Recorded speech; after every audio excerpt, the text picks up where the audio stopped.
Capítulo 7. O futuro estado orgânico unitário da humanidade. Observamos no capítulo anterior o fenômeno do fim das guerras e a tendência à unificação política mundial. Em outros pontos, já afirmamos que a humanidade encaminha-se para o estado orgânico. Olhemos agora para o futuro, a fim de compreender o que ele nos prepara neste terreno. Comprovamos nos fatos que o homem, quanto mais é primitivo, tanto mais é individualista, egocêntrico, separatista e isolado, vivendo num estado caótico. E quanto mais é evoluído, tanto mais é coletivista, interdependente com seus semelhantes e integrado ao todo, vivendo num estado orgânico. A passagem de um tipo ao outro ocorre por evolução. Não há dúvida que esta marcha é orientada e que sua direção vai da desordem para a ordem na lógica do seu desenvolvimento. Desordem significa uma posição de elementos rivais em luta entre si, cada um afirmando-se em si mesmo contra o outro. Ordem significa uma posição de relações recíprocas de tipo diferente, tendo como base a vida em sociedade, segundo o princípio da unificação, colaboração e organicidade.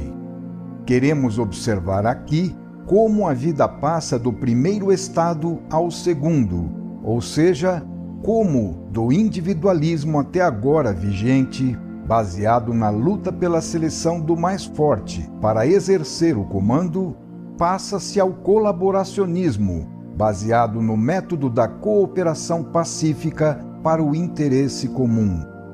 Esta segunda posição está nos antípodas da primeira.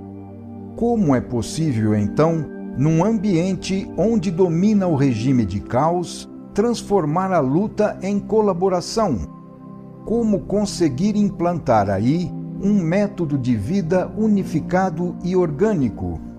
Não é sem razão que o homem é, por instinto, proselitista, expansionista e imperialista. Veremos agora como a vida utiliza essas qualidades. É certo que elas são contraproducentes em uma sociedade que atingiu o estado orgânico, onde é fundamental o dever do respeito ao espaço vital alheio, tanto material como espiritual, porque tudo está disciplinado na ordem, não sendo lícitas transgressões de normas e violações de limites. Mas aquelas qualidades, em uma sociedade no estado caótico, servem à vida, que graças a elas pode realizar, sob o domínio do vencedor na luta, os primeiros reagrupamentos, os quais, sem tais condições para lhes impor e manter a união pela força, não se formariam nem resistiriam. É com este sistema que a vida começa a impor gradualmente o novo regime de tipo orgânico no lugar do caótico. Ela utiliza o vencedor na luta, que por isso mesmo mostra-se mais apto para as funções de organizador, servindo justamente para esta finalidade, de amalgamar e unificar sob seu comando os egocentrismos rivais, que constituem o regime de caos. Como se vê, esta é uma fase de transição, na qual se utiliza o melhor fruto do método mais involuído para passar à posição mais evoluída. O indivíduo da fase caótica jamais se adaptaria a viver no regime de ordem, a não ser forçado por um chefe construído segundo seu mesmo velho tipo, capaz de tratá-lo com o método da força, o único compreensível para ele. Desse modo, a vida fornece os meios necessários para induzi-lo a evoluir. Sendo obrigado, assim, a viver dessa outra maneira, o indivíduo egocêntrico e separatista começa a se avizinhar e a se fundir com o seu rival, encaminhando-se para um estado unitário.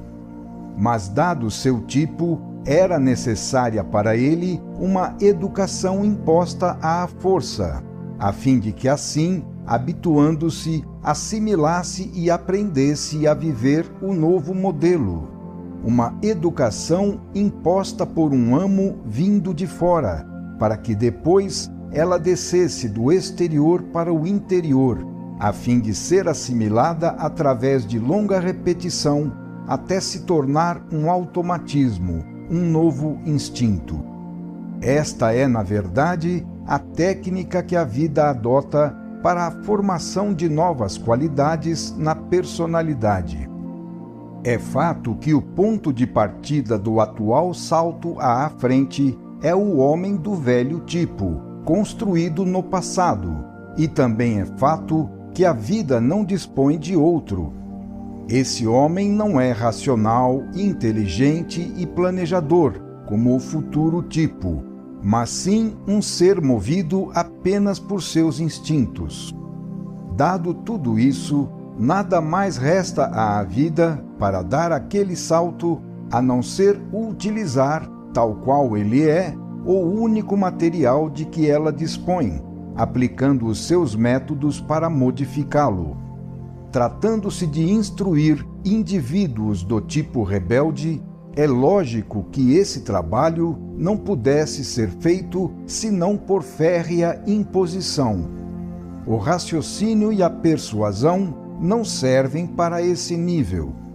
É assim que as formas de organização que se verificam em nossa sociedade são caracterizadas pela imposição e não por uma unificação espontânea e convicta, na qual cada um, consciente de sua função na coletividade, toma a posição que o espera. É assim que a organização na Terra é do tipo imperialista, tomando a forma hierárquica numa estrutura em que a ordem desce de apenas um que comanda a muitos que obedecem. Segue-se que estes, naturalmente rebeldes, têm seu individualismo egocêntrico encerrado na ordem imposta pelo chefe. E assim começa a se realizar o princípio orgânico. Estes são os seus primeiros passos. Estamos aqui explicando por que tudo isso acontece assim e qual a razão para a vida se comportar desta maneira. Tal estrutura, assumida pelo princípio orgânico em suas primeiras formações, para chegar depois a se realizar plenamente, nós a encontramos em todos os campos, seja político, religioso, bélico, industrial, etc. Qualquer que seja o tipo de governo, religião, exército ou atividade econômica, termina-se sempre no sistema piramidal, composto por chefes e dependentes, com o poder tanto mais centralizado quanto mais se dirige para o alto. Tudo isso é perfeitamente coerente com as qualidades do biótipo humano em seu nível evolutivo atual, seja pelo instinto de egocentrismo separatista que o faz rebelde e, portanto, necessitado de uma ordem imposta para sair do caos, seja pelo instinto de domínio sobre seu semelhante para submetê-lo. A técnica usada pela vida combina e utiliza essas qualidades para alcançar seu objetivo, que é passar à organicidade. Eis porque a estrutura das organizações humanas atuais é do tipo comando-obediência. Trata-se de uma razão psicológica estrutural, ligada à realidade e proporcionada aos fins, segundo o comportamento normal da vida, que sabe tirar o melhor partido dos elementos disponíveis.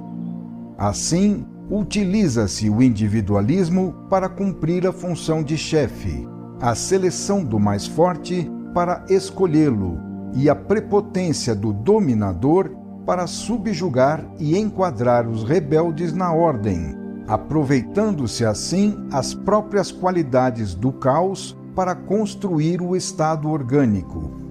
Essa condição pode surgir, mas apenas na dependência de um chefe vencedor por eleição ou por revolução. No fundo, trata-se sempre de um ato de conquista, com o qual, para satisfazer seu instinto de domínio, o chefe começa a organizar os seus dependentes. É natural que do velho método de vida nasça esse novo, levando consigo as qualidades anteriores, para depois se libertar delas gradativamente. É assim que em nossa sociedade podemos encontrar casos de organicidade já distanciados daquela posição original impositiva, que forma o esqueleto do fenômeno. Inicialmente, a organicidade existe como um produto da potência dominadora do chefe, estendendo-se em profundidade e amplitude proporcionais a essa potência. Assim, de Roma a Carlos Magno, a Napoleão, etc., nasceram e desapareceram os grandes impérios da história.